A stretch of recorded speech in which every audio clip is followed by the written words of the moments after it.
Alors moi, ce que je veux dire sur le confinement, ça va peut-être en surprendre, mais je trouve que ça a des bons côtés. Parce que là, je parle de mon confinement à moi, hein. Les autres, je sais pas, mais moi, le confinement, c'est quand même, je découvre et les jours passent. Et l'autre jour, par exemple, j'ai réfléchi à un truc. Eh ben, c'est une expérience. Et moi, les expériences, je trouve qu'il faut en profiter. Il faut se poser des questions, réfléchir, tout ça. Parce que si on fait pas ça quand on est confiné, on se demande quand est-ce qu'on le fera. Je suis pas pressé de déconfiner. On m'a déjà posé la question, je dis non, non, non. Non, non, faut s'arrêter un peu, faut se poser. Alors je m'assois devant ma fenêtre, je l'ouvre, j'ai pas de balcon, mais je regarde les gens qui passent dans la rue. Il y en a pas mal. Et puis je me dis, eh ben, c'est des cons. Ils devraient pas sortir. Moi, je reste chez moi et j'attends. Bon, j'attends. Oui, c'est ça, j'attends. Et voilà, c'est ça, moi, que je voulais dire, hein. Je suis plutôt un confiné de bonne composition. Voilà.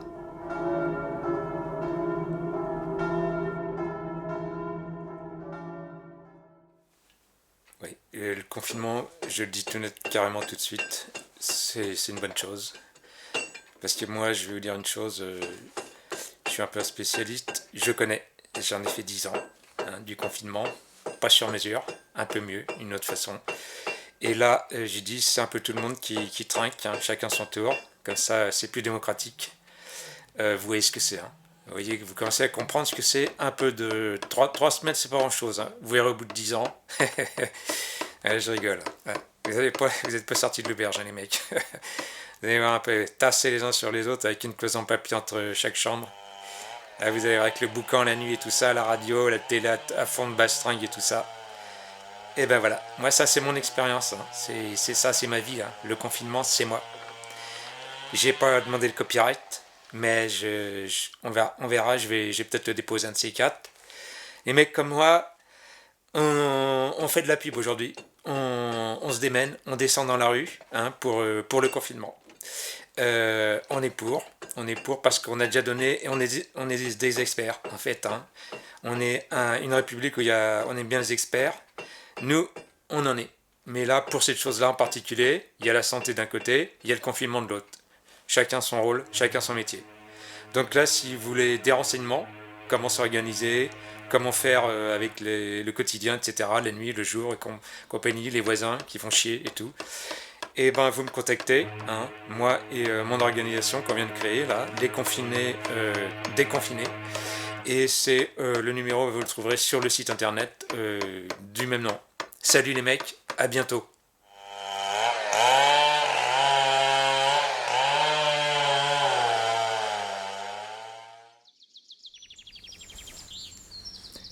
Alors voilà, le milliard de masques, c'est moi. Première étape, je suis au ministère de la Santé. Grâce à mes connexions en sourcing en Chine, j'hérite d'un des 4 plus gros dossiers de commandes. Seulement, 3 jours après, patatras. Je réalise que mon fournisseur en Chine passe par un sous-traitant à Wuhan. Problème. Je réfléchis et je vais voir mes 3 collègues des 3 autres dossiers. Là, après quelques échanges et un petit micmac, je me retrouve avec un autre dossier, 500 millions de masques. Deuxième étape, je vais voir le Premier ministre. Monsieur le Premier ministre, 1 milliard de masques. On va mettre en place un pont aérien avec des cargos blindés de 5 millions de masques, les télés partout et tout. Il me regarde. Banco. Ça commençait bien. Seulement 3 jours plus tard... Putain, une coquille. Dans ma commande, j'ai remplacé le M par un C.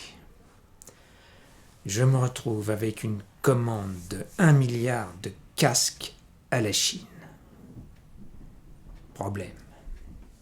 Alors là, je réfléchis à nouveau. Je me dis, Coco, va falloir être disruptif. 4e étape. Je retourne voir le Premier ministre. Monsieur le Premier ministre, l'état d'urgence sanitaire, c'est bien, mais on va faire mieux. L'état de siège sanitaire. Il me regarde. It's a deal. Et me voilà ministre de l'état de siège sanitaire. Seulement, il me restait encore un petit problème avec le ministère de l'Intérieur. Les casques. Je retourne voir le ministre. Et là, après de longues tractations, on arrive à un accord. Alors voilà. Me voilà ministre de l'état de siège sanitaire. J'ai derrière moi les blindés, la police et les casques. Pas mal. Alors, je vous le dis maintenant, on est prêt. On va redresser la France.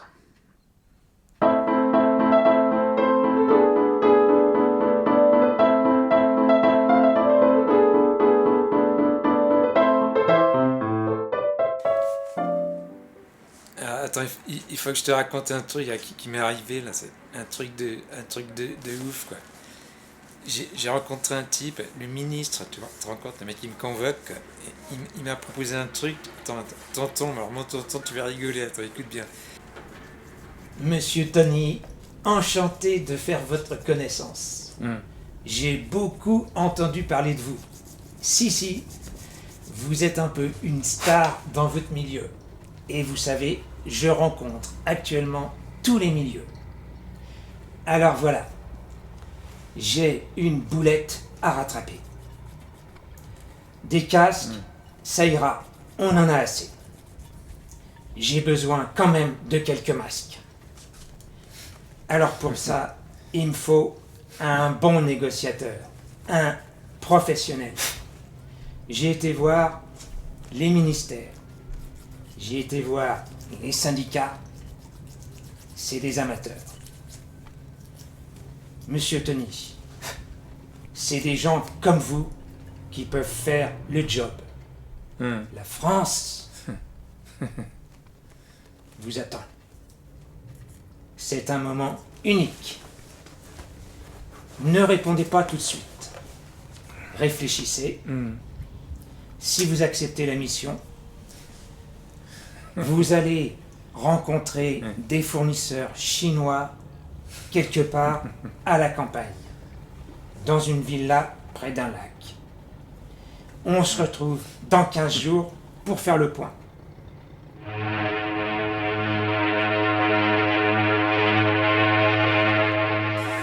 Il m'envoie voir des Chinois pour négocier des masques, truc d'enfer quoi.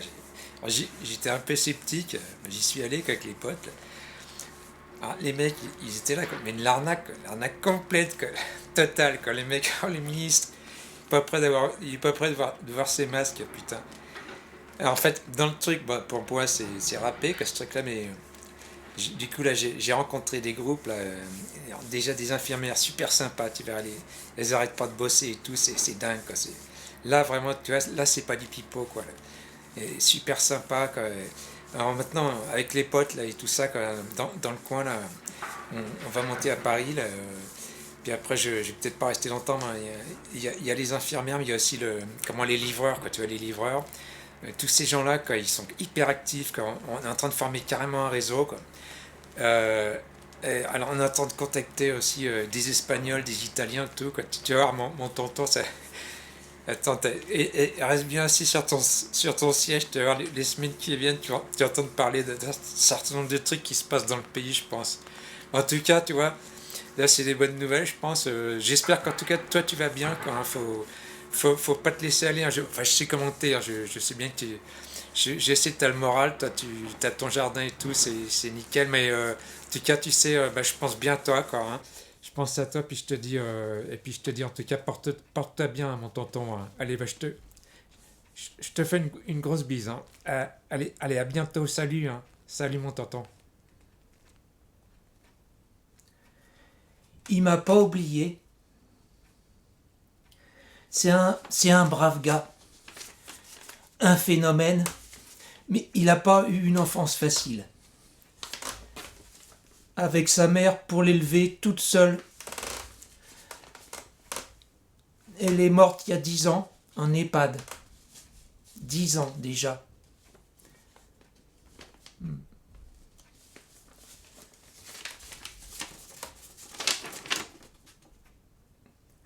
Quand même, cette histoire d'infirmière, on se demande ce qu'il va encore inventer. Enfin, je dis, il faut faire confiance. La confiance, c'est important.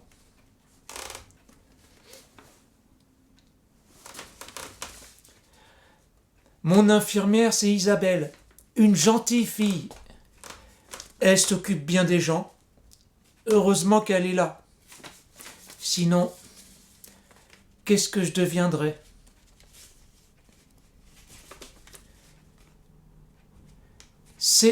Sa mère, c'était Antoinette. Antoinette. Et je crois bien que c'est Antoinette, c'est la cousine du menuisier qui est en bas de la rue. Un type en or, il travaille drôlement bien. Il m'a refait mon escalier. J'en étais vraiment content. De la belle ouvrage. Et il est mort il y a 2 ans, lui aussi.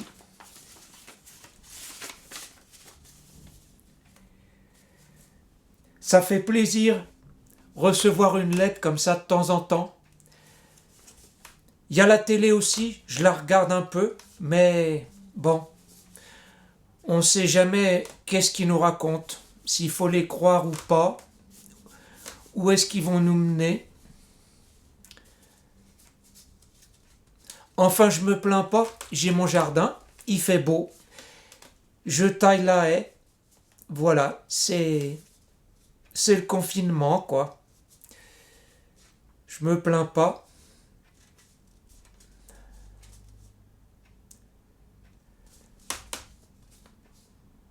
Je crois qu'on n'est pas sorti de l'auberge.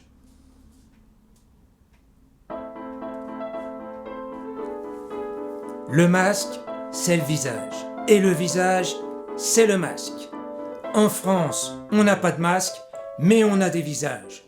Un patrimoine de 67 millions de visages. Première étape. Je passe une commande à Disney pour son logiciel Aladdin de reconnaissance faciale.